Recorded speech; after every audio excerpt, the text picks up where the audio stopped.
The rain had been falling for 3 days when the sickness came to the village. It crept in through the cracks of the cottage walls and curled into the lungs of the old and the small. By the 4th day, the bell at the parish church had rung twice for the dead, and the doctor from town would not come because the roads were thick with mud and he was afraid of catching what the poor folk had. A young woman named Vivienne Marsh stood at the edge of the village well and looked down into the dark water. She wore a grey wool cloak that had once belonged to her mother, and the hem was heavy with mud. Her hair was the colour of wet bark, pulled back in a plain knot, and her hands were red from the cold. She was not pretty in the way the great ladies were pretty. She was something else. She was the sort of woman a person looked at twice without knowing why. She tied her bucket to the rope and let it down. The well swallowed it with a soft sound. She pulled it back up, full and shaking, and the smell of clean water rose into the wet morning air. It smelled of stone and rain, and the deep cold places under the earth. She set the bucket on the low wall and bent to pick up a second one. Her back hurt. Her arms hurt. She had been carrying water since before the sun came up. Across the muddy lane, old Mrs. Pell coughed inside her cottage.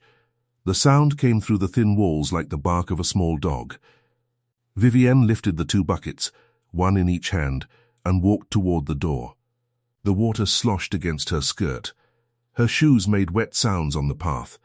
Inside the cottage it was dim and warm and full of the smell of sickness. That smell was hard to name. It was sweat and old broth, and something sweeter underneath that meant the body was fighting. Vivienne had learned that smell young. Her own mother had died of a fever when Vivienne was 12. And she had been the one to sit with her at the end. She had been the one to wipe her face with a cool cloth and sing her the song about the river. She set the buckets down by the hearth. Mrs. Pell was on the pallet in the corner. Her white hair was stuck to her forehead. Her eyes were closed. Her breath rattled. "I have water, Mrs. Pell," Vivienne said. Her voice was low and even, the way you might speak to a frightened horse. "I will make you tea with the herbs. You must drink it, even if it tastes bitter." Mrs. Pell did not open her eyes, but her hand moved on the blanket. It was a small movement. It meant she had heard. Vivienne poured water into the kettle and hung it over the fire. She knelt by the pallet and pressed her hand to the old woman's forehead. The heat there was bad, worse than yesterday. She dipped a cloth in the cool water and pressed it to Mrs. Pell's throat. The old woman made a small sound that was almost a sigh of thanks. "There now," Vivienne whispered. "There now." Outside, somewhere far down the lane, the sound of hooves came through the rain. Vivienne did not look up. Many riders pass through the village these days.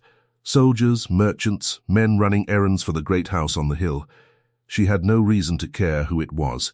She did not know that on the road that ran past Mrs. Pell's cottage, a man on a tall black horse had pulled his reins and stopped. He sat very still in his saddle. He watched the small grey door of the cottage. He had been watching from the corner of the lane since she had bent over the well. The man was the Duke of Ashenden. His name was Crispin Vale. He was 38, with hair the colour of dark iron and eyes that did not move much when he was thinking. He took up space without trying. Even now, alone on a wet road in a wet coat, he looked like a man the world arranged itself around. He had ridden out from his estate to inspect the new roadworks, and the rain had caught him in the open country, and he had been about to turn back when he saw the girl at the well. He had not meant to watch her. He had glanced once and meant to look away, but she had bent to lift the second bucket, and something in the line of her shoulders had held him. Not beauty. He had seen beauty. Beauty did not stop him. It was something else. It was the way she lifted the buckets like a person who had lifted them 1,000 times and would lift them 1,000 more without complaint. It was the way she did not look around to see if anyone was watching. Now he sat on his horse and watched the closed door of the cottage. He did not know why. He was not a man who lingered. He had ledgers waiting at the manor. He had a steward to meet. He had a sister coming to stay next week, and 100 small matters that needed his attention. And yet, he did not move. The rain ran off the brim of his hat. His horse shifted under him and snorted. He patted its neck without looking at it. He waited. Inside the cottage, Vivienne mixed the herbs into the hot water. The smell of mint and willow bark and the small dried flowers her grandmother had taught her to use filled the small room. Mrs. Pell coughed again, harder this time, and Vivienne lifted her gently and held the cup to her lips. The old woman drank, just a swallow. Just enough. Good, Vivienne murmured. That is good. She laid Mrs. Pell back down and tucked the blanket around her thin shoulders. She sat for a moment with her hand on the old woman's hand. The hand was so light, it was like holding a bird. There were 3 other cottages in the village where the sickness had come. Vivienne would go to them next. She had bread in her basket and the last of the broth her own pot had made. She had told her father she would be back by dark. He had nodded without looking up from his workbench. He carved wooden bowls for the market, and he did not like to be disturbed when his hands were busy. Vivienne had not minded. She had not expected anything else. She rose. She picked up her 2 buckets, which were now almost empty. She would refill them at the well and carry them to the next cottage. The next was the Howe family, where 2 of the children had taken sick. Then the widow Banner. Then old Tom at the end of the lane. She opened the door. The rain hit her face. She blinked. And then, very slowly, her eyes moved up. There was a man on a horse in the lane. He was not looking away. He was looking right at her. For a long moment Vivienne did not move. The buckets hung in her hands. Her cloak dripped. The man was a stranger, and he was watching her. And there was no one else on the lane. And the rain ran down between them like a curtain. She did not curtsy. She did not look down. She was not afraid. Exactly. She was just very still. He lifted one gloved hand and touched the brim of his hat. It was the smallest of greetings, the sort of nod a gentleman gave to a stranger he did not know. Then he turned his horse and rode on. Vivienne stood in the doorway and watched him go. The horse's hooves splashed in the puddles. The man's straight back grew smaller against the grey sky. He did not look back. She did not know who he was. She thought he must be from the great house, because of the horse and the coat. But she had never been to the great house. She had no reason to. She closed the cottage door behind her and went on to the well. Crispin rode for a quarter of a mile before he allowed himself to think. He kept his back straight in the saddle. He kept his eyes on the road. But his mind, which usually moved in straight, clean lines, had begun to circle. He had not spoken to her. He had only nodded. And yet he could not get the picture of her out of his head. A young woman with red hands and a wet cloak, carrying 2 buckets through the rain. A young woman who had looked at him without dropping her eyes. He had been a duke for 12 years. He had inherited the title at 26, after his father died of a stroke at the dinner table. In those 12 years, he had been looked at, smiled at, curtsied at, lied to, flattered, and pursued. He had developed an exact knowledge of how people behaved when they realized who he was. There was a small set of motions. The slight bend of the knee, the hand that flew up to smooth the hair, the lowered lashes, the quick smile. She had done none of it. She had not known who he was. That, he told himself, was the only reason he was thinking about her. It was the surprise of being seen as a man and not as a title. Nothing more. But he turned in his saddle when he reached the top of the lane, and he looked back at the little grey door of the cottage, and he saw her come out again with her 2 buckets, and he watched her cross to the well. He turned forward again. He rode on. That evening at the manor, he sat in his study with the ledgers open in front of him and did not see them. The fire crackled. The clock on the mantel ticked. His butler, Hargrove, came in with a tray. "Brandy, Your Grace?" "Yes, thank you, Hargrove," Hargrove poured.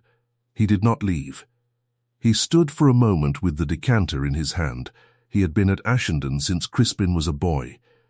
He knew when a question was waiting in the room. "Hargrove, Your Grace. The village down at the south end. Hadley Cross." "Yes, Your Grace. There is sickness there." "There is, Your Grace. The fever. It has taken 3 already." 3. Crispin set down his pen. "And no doctor goes?" Dr. Hewitt has refused, Your Grace. He says the roads are bad, and the risk to himself is too great. Crispin was silent for a long moment. The fire snapped. Who tends them, then? Hargrove hesitated. The neighbours do what they can, Your Grace. There is a young woman, I am told, who carries water and herbs to the cottages. She is the only one who goes into every house. What is her name? Hargrove looked surprised. It was a small look. Most people would not have seen it. Marsh, Your Grace. Vivienne Marsh. Her father is a woodturner. They have been at Hadley Cross for many years. Vivienne Marsh. Crispin said the name once. He did not say it again.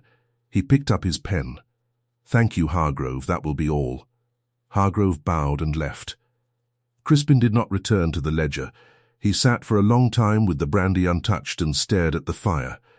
He was a man who solved problems. He had identified a problem. There was a village with sickness in it and no doctor would go, and a young woman was carrying water alone in the rain. That was the problem. The girl was not the point. The problem was the point. He rose. He went to the bell pull and rang. When the steward came, Crispin said, "Send for Dr. Hewitt in the morning. Tell him I require him at Hadley Cross by noon.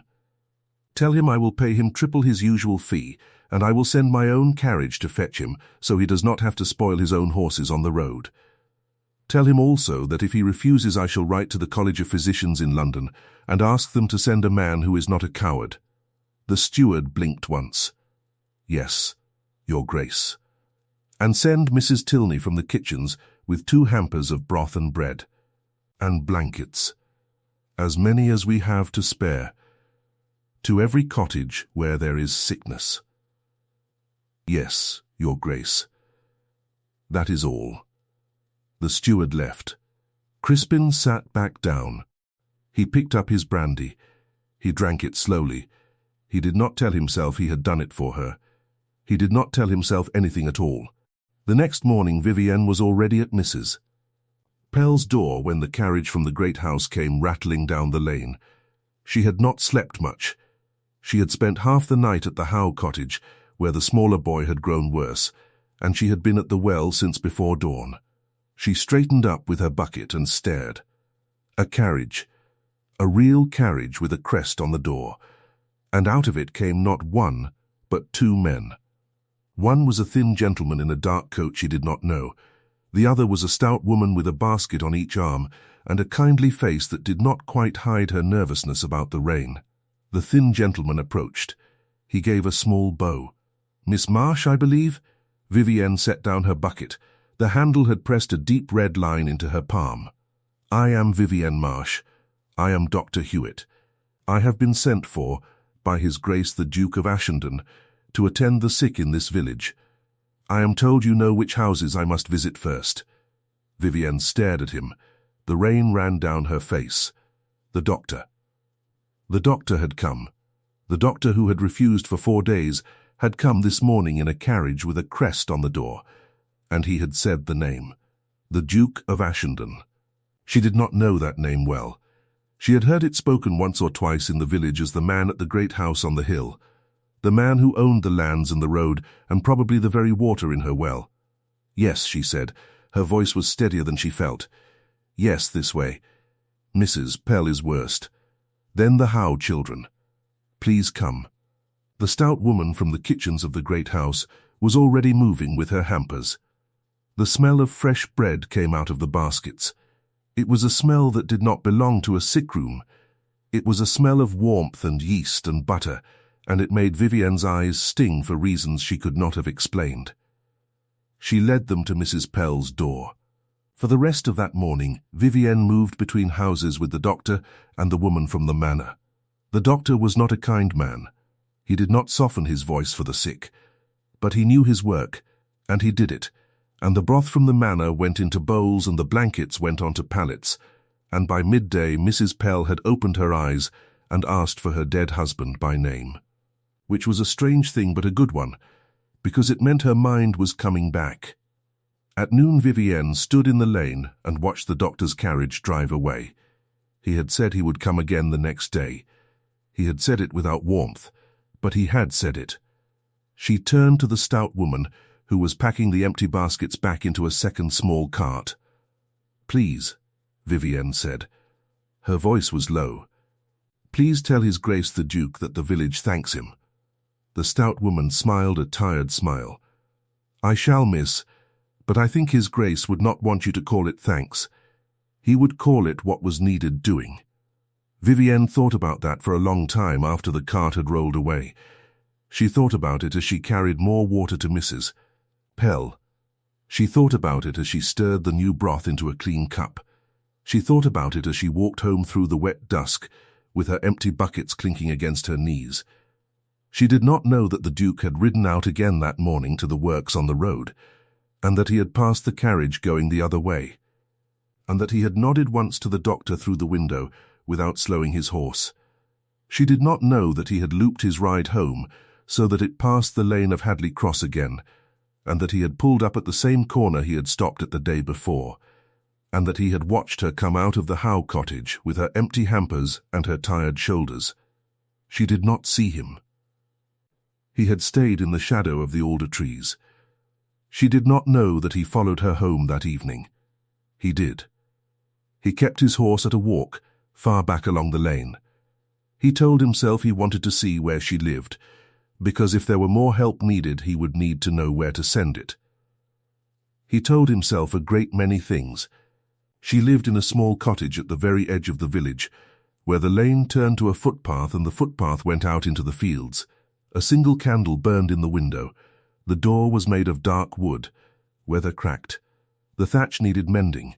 She paused at the door and lifted her face to the rain. She stood there for a moment, just stood there, with her 2 empty buckets at her feet. She was tired. Even from the distance in the half-dark he could see it in the line of her shoulders. She drew a breath.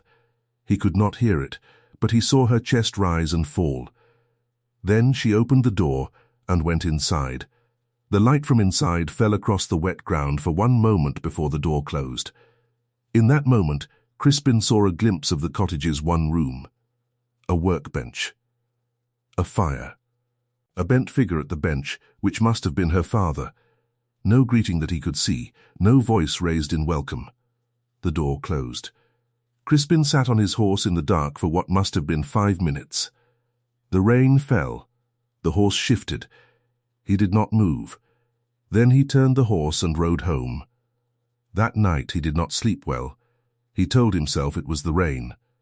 He told himself it was the new road.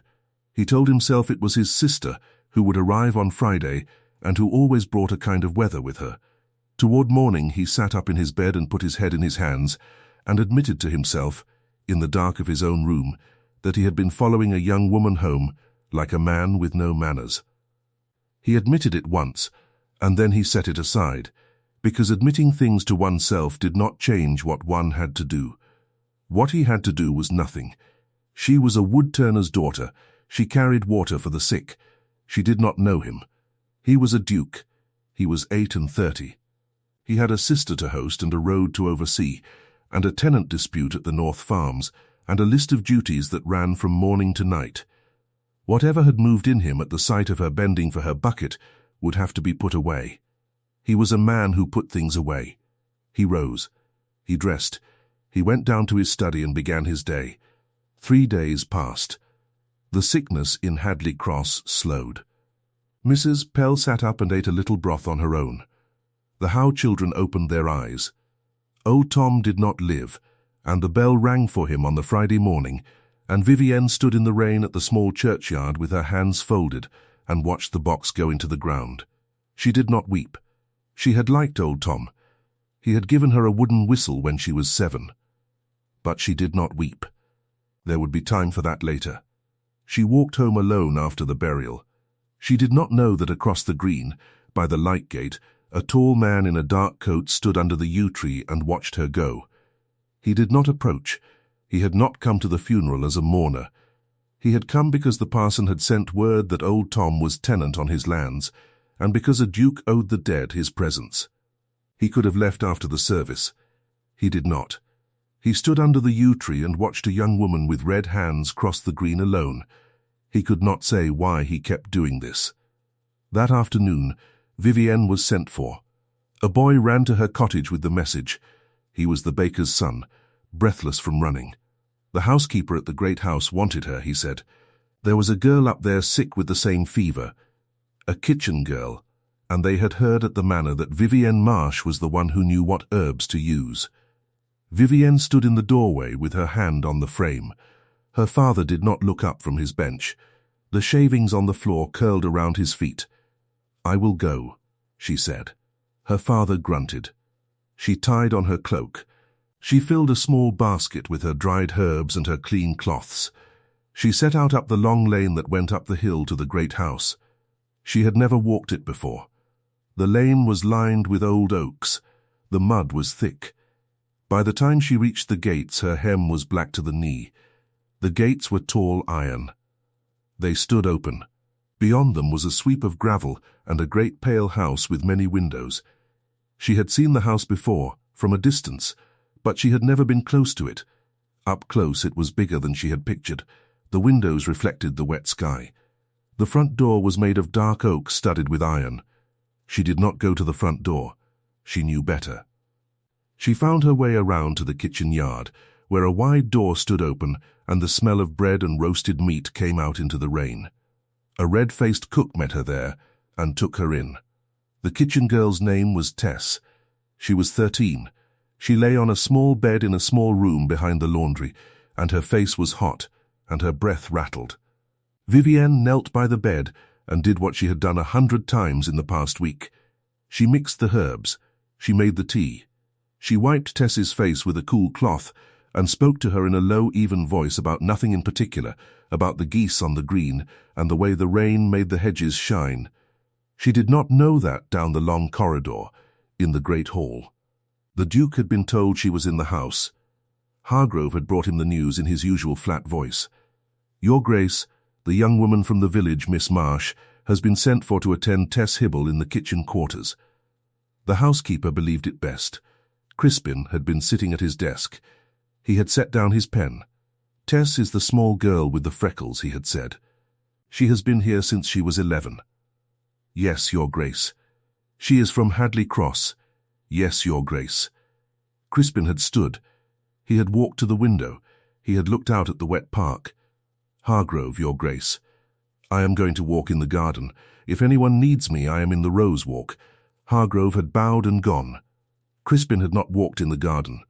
He had walked, instead, the long quiet way through the side passage and down to the small room behind the laundry, and he had stopped in the corridor outside the door, and he had stood there with his hand against the wall and listened. He could hear her voice through the half-open door. He could not hear all the words. He could hear the tone. Low, even, like someone speaking to a frightened horse. He stood in the corridor for a long time. Inside the room, Vivienne was not aware of him. She held Tess's hand. The girl had fallen into a light doze. The herbs were working, or her body was strong, or it was both.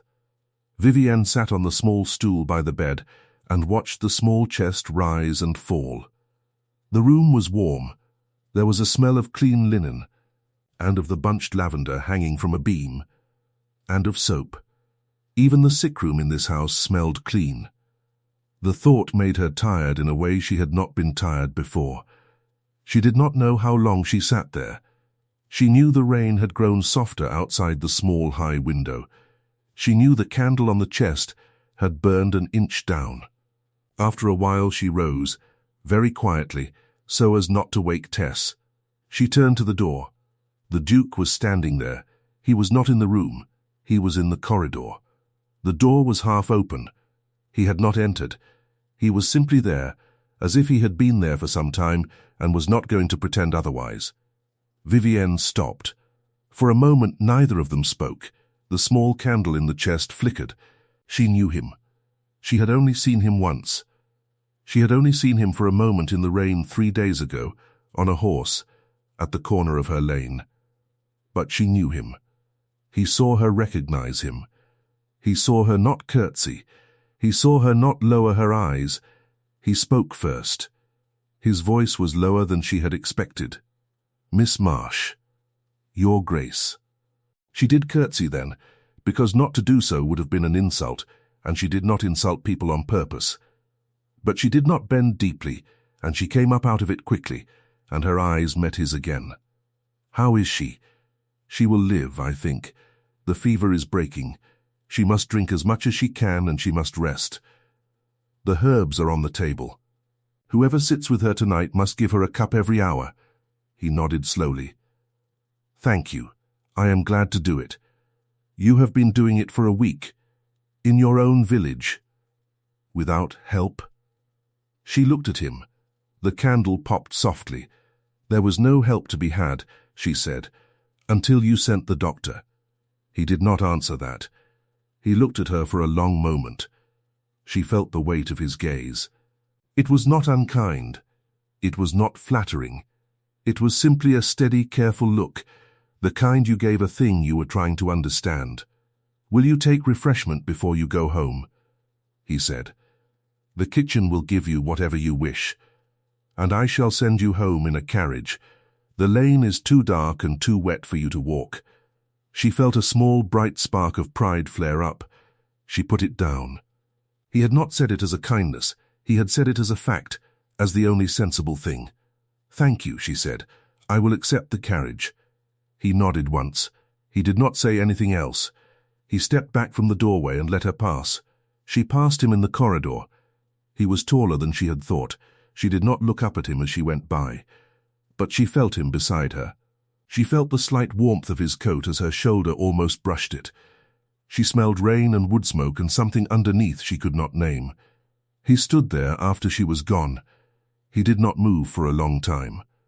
Then he turned and went back to his study. The carriage came for her at the kitchen door. She climbed inside. The seats were dark leather. They smelled of polish. The driver clicked his tongue and the horses began to move. She sat with her basket on her lap and her hands folded over it. She watched the lit windows of the great house slide by. The carriage went down the long lane between the oaks. The rain had stopped. A thin moon had come out. When the carriage stopped at her cottage, she got down. The driver tipped his hat and drove away. She stood for a moment in the lane and looked at the small candle in her own window. Inside, her father would not have noticed she had been gone all afternoon. Inside, the fire would be low, because he never remembered to feed it. Inside, the bread would be where she had left it that morning. She went inside. She did not tell her father about the Duke. She did not tell anyone. In the week that followed, the fever broke in Hadley Cross. The doctor came twice more, and the woman from the manor kitchens came each day with hampers. By the end of the week, most of the sick were sitting up and asking for solid food, and the bell at the church had rung only once more, for an old man at the far edge of the village who had been ill long before the fever came. Vivienne went back to her old life. She fetched water for her father. She helped at the market on Tuesdays. She mended her cloak where the hem had torn.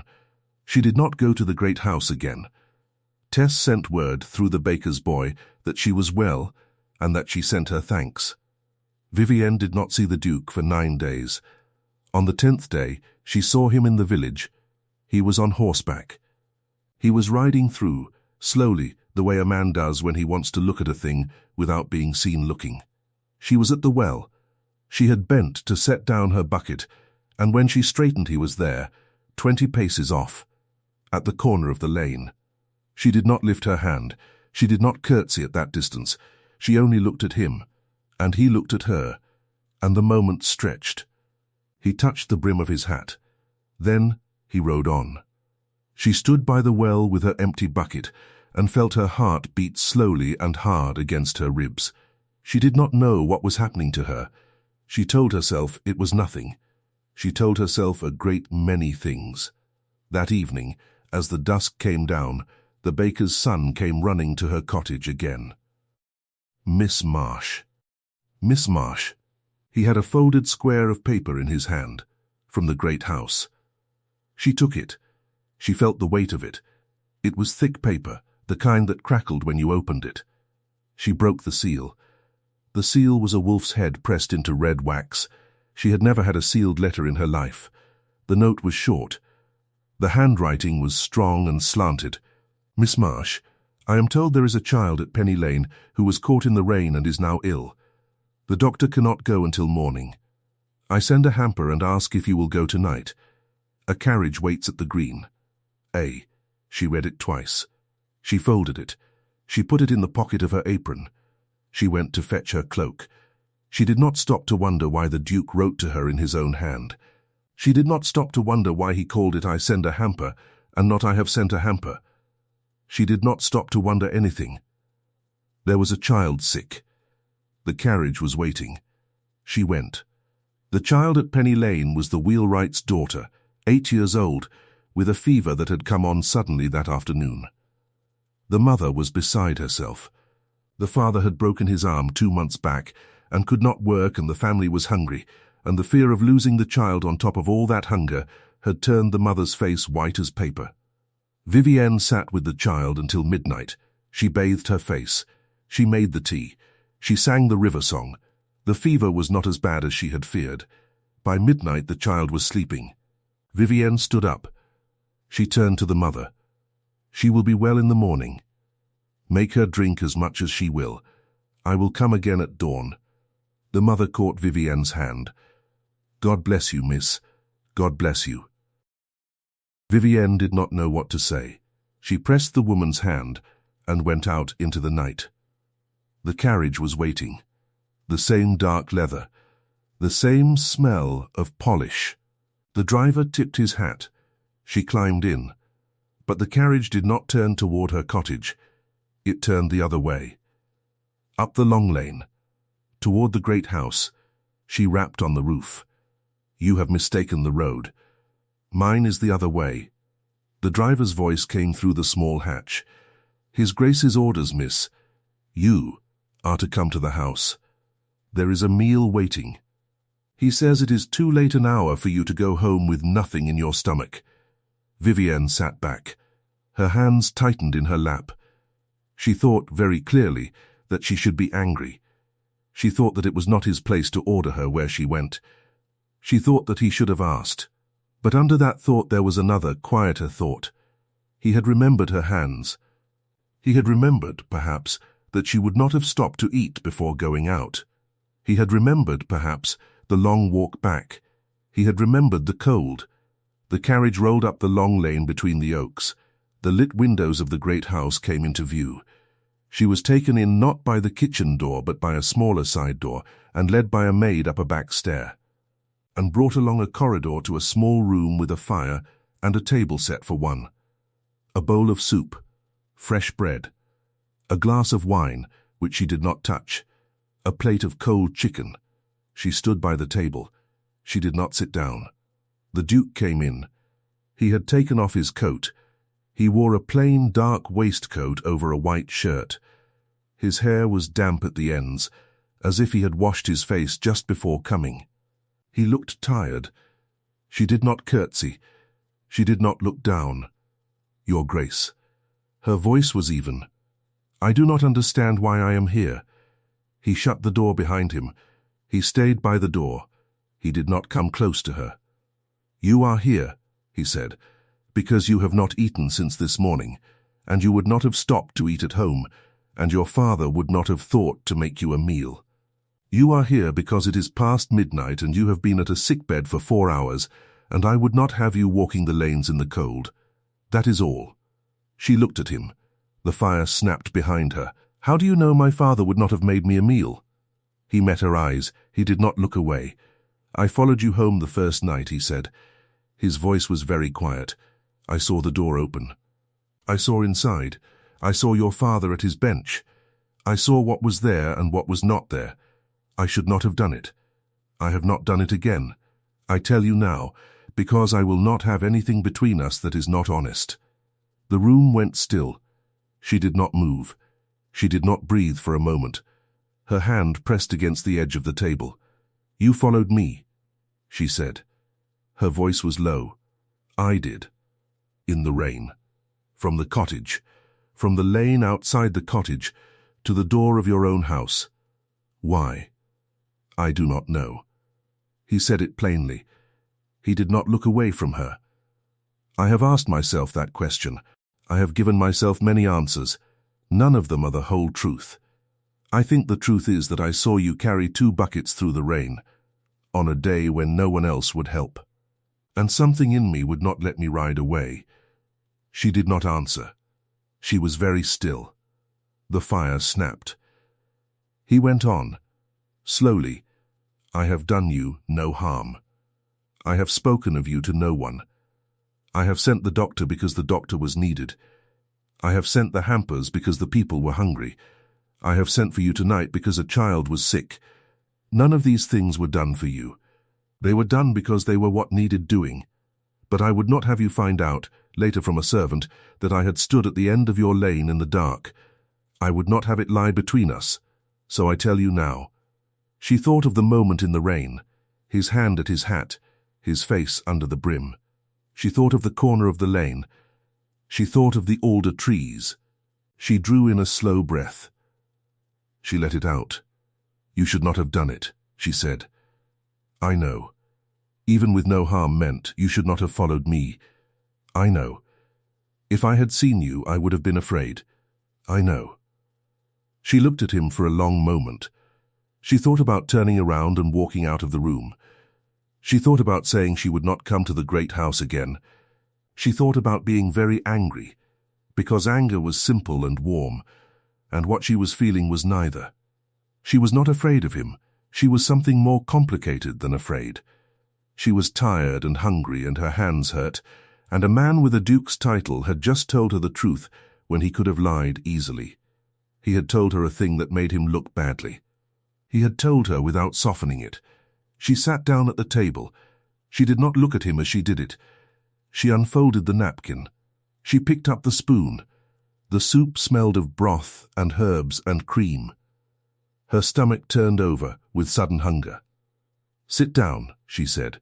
She did not look at him. He did not move for a moment. Then he came to the table and sat across from her. She ate slowly. She did not speak for a long time. He did not speak either. He sat with his hands folded on the table. He did not reach for any of the food. When she had eaten half the soup, she set down her spoon. My mother died when I was 12, she said, of a fever like this one. I was the one who sat with her. After she died, my father did not speak for a year. When he began to speak again, he spoke only of his work. He is not a cruel man.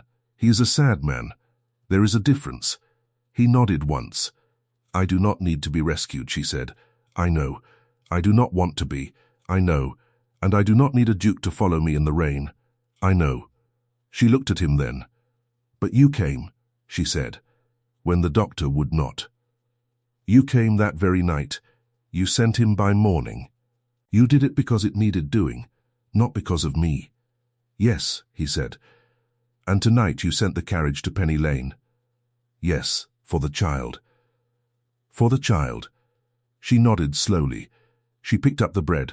She broke it in half. She gave half across the table to him. It was a small thing.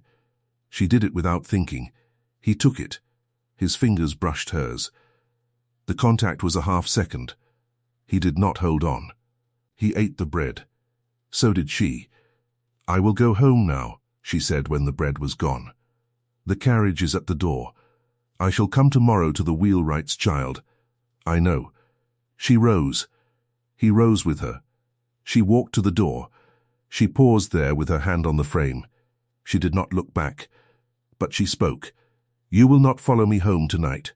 No, he said. I will not. Nor any other night. No, if you wish to see me, you will send word, and I will come. Yes, she nodded once. She went out. For 9 more days she did not see him. She went to the wheelwright's at dawn. The child was sitting up. She drank her tea. She asked for porridge. Vivienne kissed the top of her head and went home. She tended other small matters. The old leather of her shoe had split. She mended it. The roof of the cottage had a new leak. She climbed up with her father's ladder and stuffed the hole with rags until the thatcher could come. She helped the baker's wife with her new baby, because the baker's wife was tired and the baby was colicky. She sat at her father's bench in the evening and watched him turn a wooden bowl on his lathe, the curls of pale wood falling around his feet. And she said nothing, because he liked silence, and she liked him. She did not tell anyone about the Duke. She did not tell anyone about the room with the fire and the soup. She did not tell anyone about what he had said. She did not know that on the 7th of those 9 days the Duke's sister arrived at the great house. She did not know that the Duke's sister, whose name was Lady Mira Vale, and who was 4 years younger than Crispin and twice as loud, had taken one look at her brother and said, "Crispin, what is the matter with you? You look like a man with a stone in his shoe." She did not know that he had said, "Nothing is the matter." She did not know that Mira had laughed and said, "You are a poor liar. You always were." On the 8th of those 9 days, in the late afternoon, Lady Mira Vale rode into Hadley Cross in a light open carriage with 2 outriders. She had her bonnet tied with a yellow ribbon. She was looking for a woman she had heard about from the upstairs maid, who had heard about her from the kitchen, who had heard about her from Tess. A woman named Marsh, who had carried water for the sick, and for whom her brother had recently sent 2 hampers a day and a carriage at midnight. Lady Mira was not a cruel woman, but she was a curious one, and she did not believe her brother's nothing. She drew up at the corner of the green. She asked the first old man she saw where Vivienne Marsh lived. He pointed. She went. Vivienne was hanging out wet linen in the small yard behind the cottage when the carriage pulled up. She turned with a clothespin in her mouth and saw the carriage and the lady in it. She took the pin out of her mouth. She wiped her hands on her apron. The lady stepped down. She was small, prettily dressed, with sharp, dark eyes. She came up the path with the air of a person used to being looked at. She stopped at the gate. "Miss Marsh, I presume?" "Yes, my lady. I am Lady Mira Vale." Crispin's sister. Vivienne's hands paused on her apron. She did not curtsy at once. She made herself curtsy. "My lady." Lady Mira looked at her for a long moment. She looked at the wet cloak hanging by the door. She looked at the patched apron. She looked at the red hands. She looked, last, at Vivienne's face. She smiled. It was a small smile, and it did not reach her eyes. "I have heard a great deal about you, Miss Marsh. The whole house speaks of you. My brother does not, of course. He never speaks of anything. But the maids do. And the kitchen girl Tess. And the housekeeper. And the driver." She paused. "It is curious. Do you not think how a young woman of your station should suddenly become the subject of so much talk at a great house?" Vivienne did not answer. Lady Mira smiled again. "I wonder, Miss Marsh, if you understand what you are doing." "I do not understand your meaning, my lady." "Do you not?" Lady Mira's voice was very soft. She tipped her head a little to one side, the way a bird does when it is studying something on the ground. Then she said it. "You are a wood-turner's daughter with red hands and a wet-him, and my brother is the Duke of Ashendon, and the only role you can ever play in his life is one that ends with you weeping in a back room, ashamed before God. There is no other ending. Do not let the carriages and the hampers fool you into thinking there is." The yard went still. Somewhere a wood-pigeon called. The wet linen flapped on the line. Vivienne stood very straight. The clothespin was still in her hand. She felt the bite of it in her palm. She did not cry. She did not argue. She did not look away. She set the clothespin, very carefully, on the top of the post by her side. She wiped her hands once more on her apron. She lifted her chin. "My lady," she said. Her voice was low and quite steady. "Your brother sent a doctor to a village that no doctor would come to. He sent broth to 3 cottages where the children had not eaten in 2 days. He sent a carriage for a child at midnight when her mother was alone, with no money. I have eaten 1 bowl of soup at his table and broken bread with him once. That is all. If there is more talk in your house than that, the talk is at fault, not the bread. I am sorry that you have come all this way to say what you have said, for it is not true, and it will not become true because you say it. Good afternoon, my lady." She did not curtsy. She turned. She walked to the cottage door. She went inside. She closed the door behind her. Lady Mira stood at the gate. The smile had gone from her face. She had expected tears. She had expected denials. She had expected a young woman to fall to pieces, or to confess, or to beg. She had not expected to be dismissed. She stood for a long moment. Then she turned and walked back to her carriage. She climbed in. She told the driver to go. The wheels turned on the wet road. Inside the cottage, Vivienne stood with her back against the door. Her hands were shaking. She pressed them flat to the wood behind her until they stopped. Her father did not look up. She drew a long breath. She let it out. She went to the bench and picked up the broom and swept the wood shavings into the corner. She did this for 10 minutes. She did not weep. She had said it would not become true because Lady Mira said it. She had said it, and she had meant it. But the words had landed all the same. She did not know that Lady Mira, on her way home in the carriage, had begun to think very carefully about what she had seen. She had not seen a fortune hunter. She had seen a tired young woman with a steady voice. She had seen a person who had told her the simple truth and not flinched.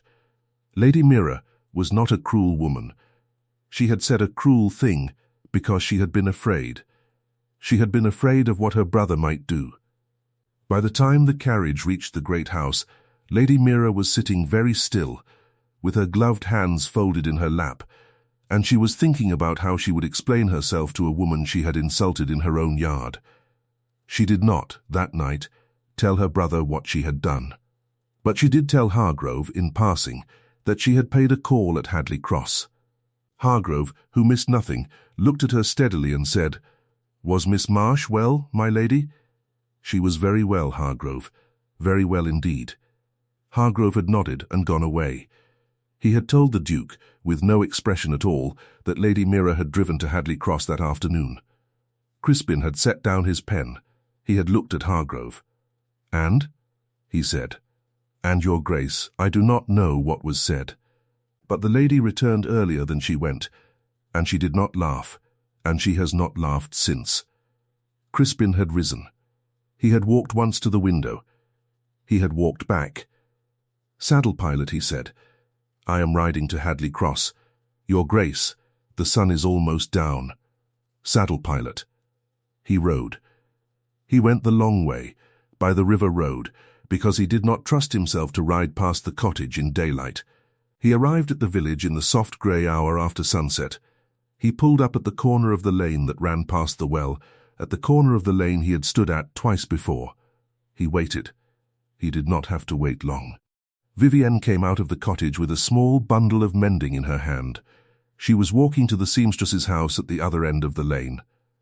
He saw her. She saw him. She stopped. He swung down from the saddle. He looped the reins over the gate-post. He walked toward her, in plain sight on the open lane, with the village all around them. She did not move. She watched him come. He stopped 4 paces from her.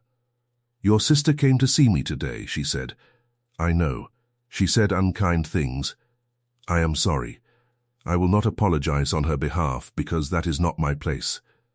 But I am sorry that she came," she said. Vivienne began. And then she stopped. She did not want to repeat the words.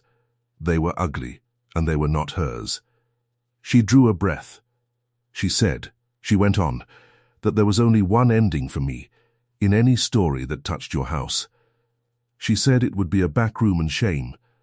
Crispin's jaw tightened. She saw it. She saw the line of his mouth go thin. He did not look away. "She is wrong," he said. "Is she? She is wrong." The lane was empty. The sun had gone behind the hill. The light was the strange grey light of the moment between day and dusk, when colours are not what they were a minute ago. Far down the lane a dog barked and stopped. He drew a slow breath. He looked at her for a long moment. Then he said, very quietly, the thing he had not been able to say in the small room with the fire. "I came after you," he said, "because when I saw you bend for that bucket in the rain, I saw a person who was doing what was needed without being asked, and without being thanked, and without being seen. I have lived my whole life among people who do nothing without being seen." I did not know what to do with what I saw. I am still not sure I know. But I will not have my sister or any other person make ugly what is not ugly. You are not a back room, and you are not a shame, and you are not a thing that anyone in my house will speak of in a low voice. I do not ask you for anything. I do not ask for a single word that you do not freely give. But I will not let what is true be made into something foul. He stopped. He had said more in a row than he ever said. The breath went out of him slowly. Vivienne stood in the lane with her bundle of mending. Her eyes had filled. She did not let the tears fall. She blinked them once, twice. Her chin did not tremble. She held herself the way she had held herself in her own yard.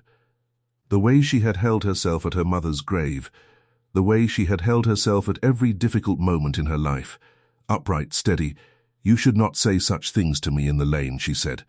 Her voice was low. Anyone might hear. Let them hear. You do not mean that. I do. She looked away then. She looked at the line of the roofs against the dimming sky. She looked at the small candle just beginning to glow in the seamstress's window. You followed me home, she said. That night. You stood at the end of my lane. Yes, that was wrong of you. Yes, you have not done it since. No, and you will not do it again. No, I will not.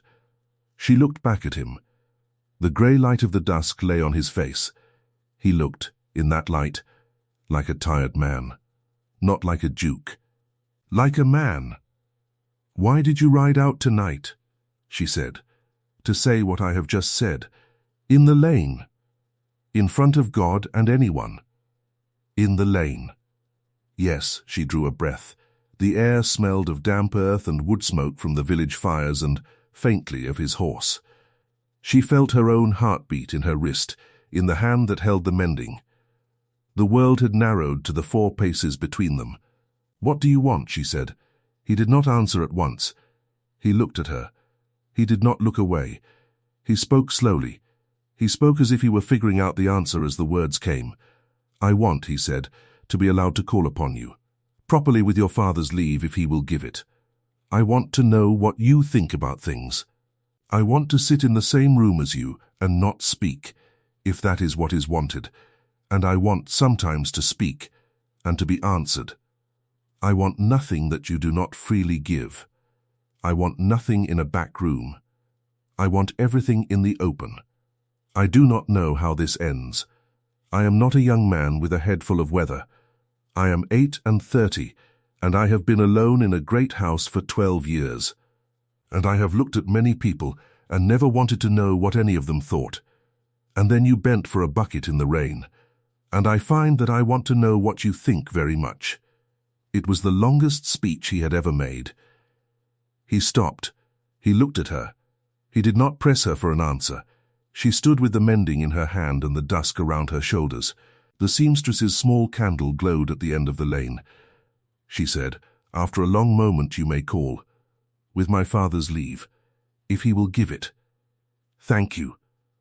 You will not stand at the end of my lane in the dark. No, and your sister. My sister, he said, will come back to your house in the morning. She will come to your door. She will say what she should have said today, and did not. If she does not, she will not be welcome at my table. You should not say so. I have said so. The lane was very quiet. Somewhere a window opened and closed. Vivienne turned, slowly, and walked the rest of the way to the seamstress's house. She did not look back. He stood by his horse and watched her go. When she had gone inside, he untied his reins. He swung into the saddle. He rode home. In the morning, Lady Mira came back to Hadley Cross. She came alone, on foot, with no carriage. She walked the lane in a plain dark dress. She knocked at the cottage door. When Vivienne opened it, Lady Mira did not smile. She did not lift her chin. She stood in the doorway with her hands folded and she said, Miss Marsh, I was unkind to you yesterday. I said a thing I knew was unkind when I said it. I am sorry. I have no excuse. I will not ask your forgiveness because it is too soon for that. I only ask that you will, in time, let me try to know you. Vivienne stood with her hand on the door. She looked at Lady Mira for a long moment. Then she stepped back. She opened the door wider. "Come inside," she said. "I will make you tea." Lady Mira came inside. A year passed.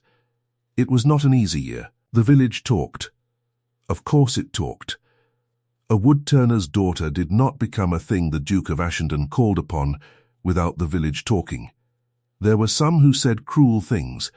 There were more who did not. Old Mrs. Pell, who had lived because of Vivienne's hand at her bedside, told anyone who said a wrong word in her hearing exactly what she thought of them. Tess from the kitchens did the same. The wheelwright at Penny Lane was a stout defender. The baker's wife, who owed Vivienne her sanity over the colicky baby, simply turned her back on anyone who spoke ill. There were the formal calls. The Duke came on Wednesdays and Saturdays. He sat with her father in the small front room of the cottage, and her father, who had spoken little for a decade, found that he could speak to a man who did not need filling up with words. They talked of wood and of weather and of the price of oak. Vivienne sat in the corner with her mending and listened. The Duke sometimes turned his head and looked at her. She sometimes lifted her eyes and met his. Nothing more.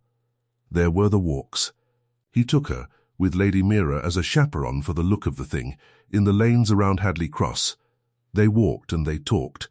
They did not always agree. He found that he liked it when she did not agree. He found that he liked it almost more than anything. There was a small kindness she learned about by chance, halfway through the year. The baker's wife came to her one morning, breathless, to say that her husband's bakery was saved. They had been close to losing it. They had been behind on the rent for 2 seasons. A man from the great house had come quietly, on a Tuesday, when the bakery was nearly empty, and had paid the rent off in full, and had asked the baker to tell no one. The baker had told no one. But the baker's wife had asked who had sent him, and the man had said, "Only, His Grace remembered that you were kind to Miss Marsh when she had no one to be kind to her, and he wished to be kind in return." The baker's wife had wept. Vivienne did not say anything to him about it. She did not need to. She knew, after that, what kind of man he was when no one was watching. That was enough. There was the question of what would come next. There was the question that everyone was asking, in the village and at the great house. The question they did not ask aloud at the cottage.